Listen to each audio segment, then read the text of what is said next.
Yeah, welcome in. Welcome back to another episode of Format Podcast. Got a pretty interesting show for you here today. Hope you stick around for that.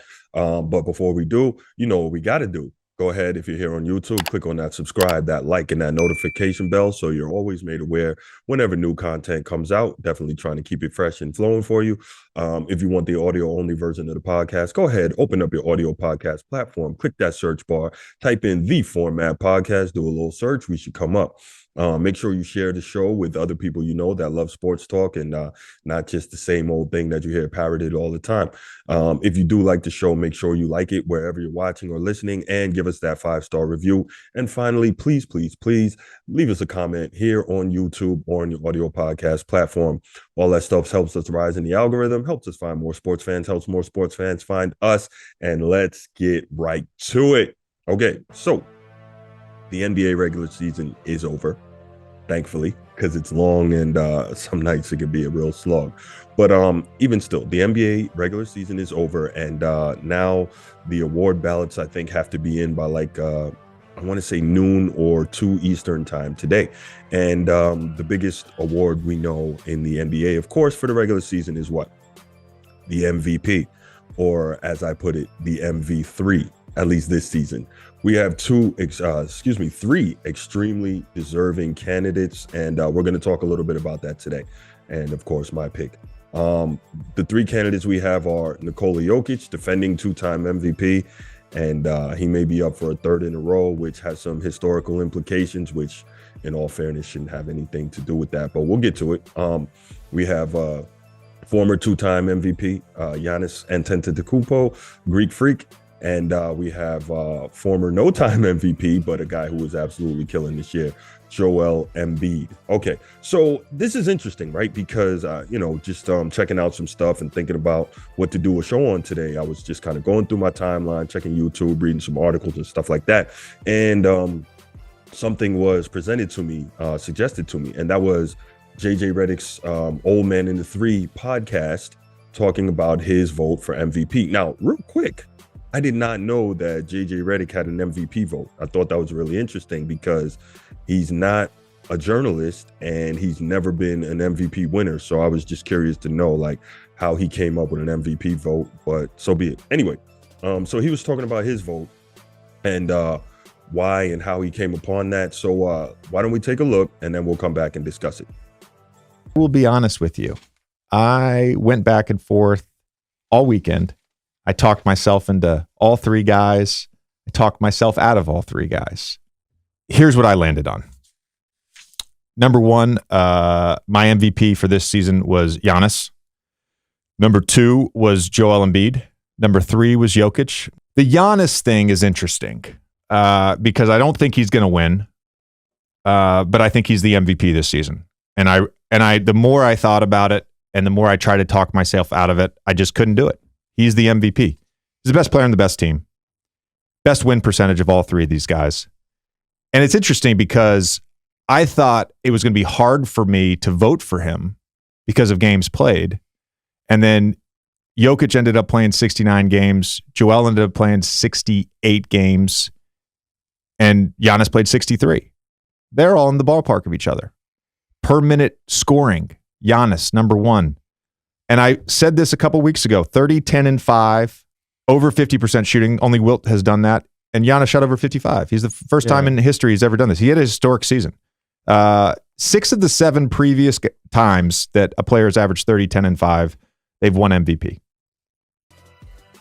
Okay, so if you guys have been with the channel for a little while, you know I've done a few shows and some shorts kind of really going at JJ Redick for totally disagreeing with some of the things that he said in the past.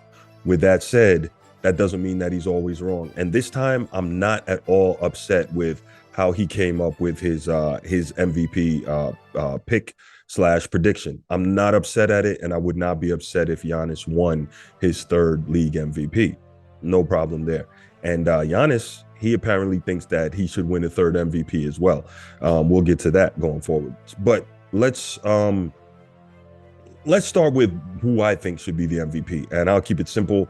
I think it should be Embiid, not necessarily because he hasn't won one yet, but because he's been dominant on both ends of the floor this year. I want to say, what do we have here? Joel Embiid, he's 33 points a game, leading the league in scoring, 10 rebounds a game. Although with that, I think he could do a little better on the rebounding. This modern NBA, there's not very many bigs. He should not be averaging less than 12 rebounds per game in my estimation, but so be it. 4.2 assists per game, really good for a center. Now that, again, may have something to do with modern pace of play and just the way they do it. And also, he's got James Harden, who led the league in assists at 10.7 per game. Now, quick side note, let me jump in on that. I've never been a James Harden guy.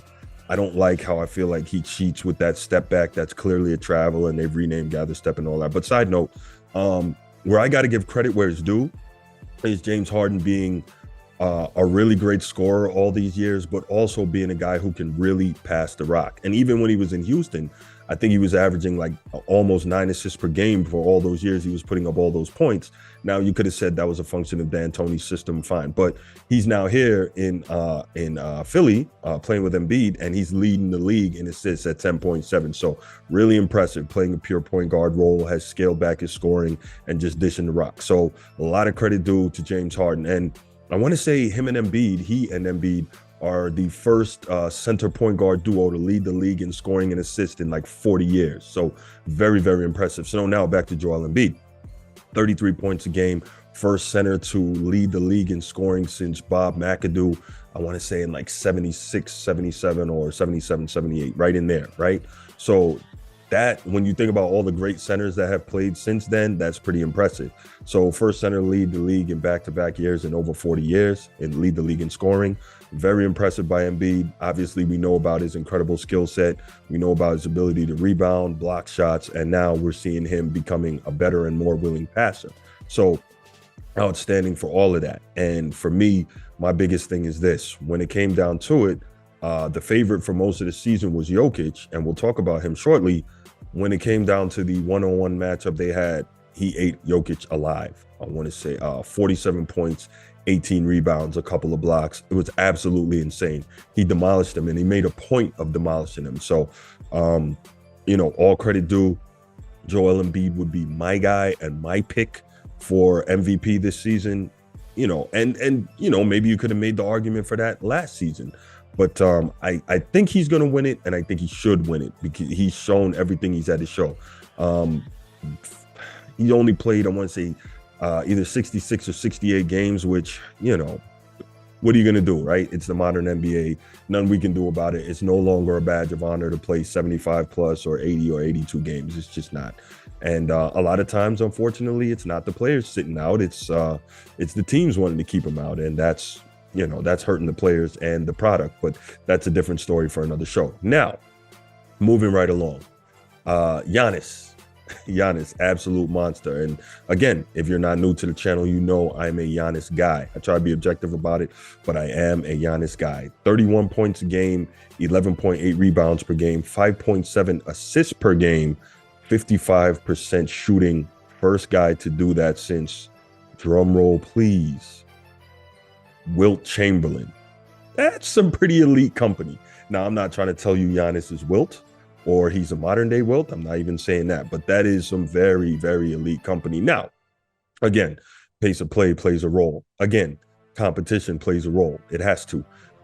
Again, just the way the game is played today plays a role. But when you look at, and I keep pointing to this, part of the reason I'm such a big fan of Giannis, there's no drama around the guy. There's no machinations in trying to control his roster. There's none of this, right? There's no whining and complaining. There's no off-court nonsense. There's no look at me. All it is Giannis simply going out, putting in the work, and dominating year in, year out. This is the guy that walked into the league averaging 6 points a game. He was a beanpole. You see what he's done to his body. You see what he's done to his game. And he is dominant. He is simply the best player on the best team. And in most cases, that's normally how the NBA plays out. I mean, more and more we're seeing the storylines and the narratives get involved. And I really don't like that. I'm a big fan of standardization. I'm a big fan of criteria. And I definitely feel like there should be more standardization and there should be more criteria, something definite, so that all this subjective nonsense can go out the window and we could say, hey, did you meet these benchmarks or did you not? And if more than one player met these benchmarks and did not, then you compare who is the higher among having met the benchmarks, and there we go. We have our MVP. This should not be this difficult. It should not be this much of a point of discussion, argument, what have you, but it's going to be what it's going to be. Giannis clearly believes that he should be the MVP. Check out his comments here. And maybe he's right about that. He has been arguably the best player in the league for some years now. And we see it with his team. We see it what he's accomplished. We see the fact that he is now a champion. And you know, he's carrying his team to do it. And he doesn't have a super team. He has a very deep team. He has a very well-coached team. He has good players around him, but he doesn't have a super team. And he's never tried to manipulate the roster to get it. Okay, next up, Jokic. Now, this is where it becomes problematic for me, right? Jokic is an analytics person's dream. So if you get writers voting on this who are big on analytics, and again, a couple episodes back, I did a show basically explaining why analytics are total garbage. You can go back and check that out. Well, okay, I can't say total garbage, but they're bad in that they can really, really lie to you. Jokic this year averages 25.5 a game, 12 rebounds a game, 9.8 assists per game. So narrowly missed out on getting the triple-double on the season. He would have been the first center to do so. And that would have been crazy. I can admit that. But again, while he is extremely skilled, the modern NBA has something to do with him putting up these numbers. Now, what to me is crazy is the 24.5 a game, the 12 rebounds a game, 9.8 assists per game. Meanwhile, he's still at 63% field goals and 38% from three. Like, those are crazy, crazy numbers. So to me, there's no disrespect in terms of Jokic's ability, but for him to be the MVP this year, nah. Because when you get eviscerated, when you play your closest competition up close, nah, that can't do it for me. Now I get it. It's not a one-game thing, but things like that, in my estimation, can be the separator between winning those types of awards. And so now you get into the historical piece of it. So I've mentioned history when it comes to Embiid in terms of being the first center to lead the league in scoring in back-to-back seasons in over 40 years. Him and Harden being the first center point guard duo to lead the league in scoring and assists in over 40 years. I mentioned Giannis being the first guy to put up the numbers he's put up since Wilt Chamberlain, right? And now Jokic almost being the first center to ever average a triple-double, and his back-to-back. Now here's where the history comes in. If he were to win a third one in a row, that puts him up there with, I want to say it's Bill Russell and Larry Bird, or Bill Russell, Wilt Chamberlain, and Larry Bird, or Wilt Chamberlain, Larry Bird. Either way, some confluence of those three, who are three of the top 10 players of all time. Now, this is a regular season award, and I get it. History theoretically shouldn't come into play. It should be what you did this season and how that stacks up to your competition this season. History should not play a role. But I really find myself having a problem putting Jokic in the historical company of those all-timers. I don't think he deserves to be there. I just don't.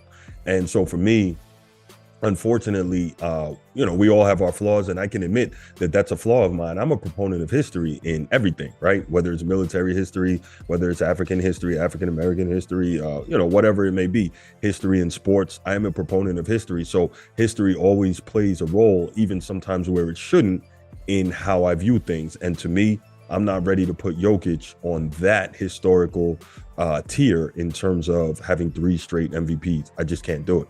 Now, even with that said, even if we leave the history out, just watching what happened when he went up against Embiid, I just can't do it. I know, again, it's not a one-game sample size. I just can't do it. I don't think that he's better than Giannis. Giannis is the best player on the best team. I think Jokic's system and his skills, because he is a very skilled big, but his system allows him to do so many of the things that he does. And listen, we also have the problem of, and again, I know it's a regular season award, but you're going into such lofty company and you've never been to the finals. I just can't do it. So again, I think if you ask me, and you didn't, but I'm gonna tell you anyway, because it's my show, Embiid is my pick for MVP of this season. And what I want to know from you is, who is your pick for MVP for this season? Is my logic flawed? What do you think? Go ahead, leave those comments in the comment section. Can't wait to hear from you, and I'll be back on the next episode. And I'm out. Peace.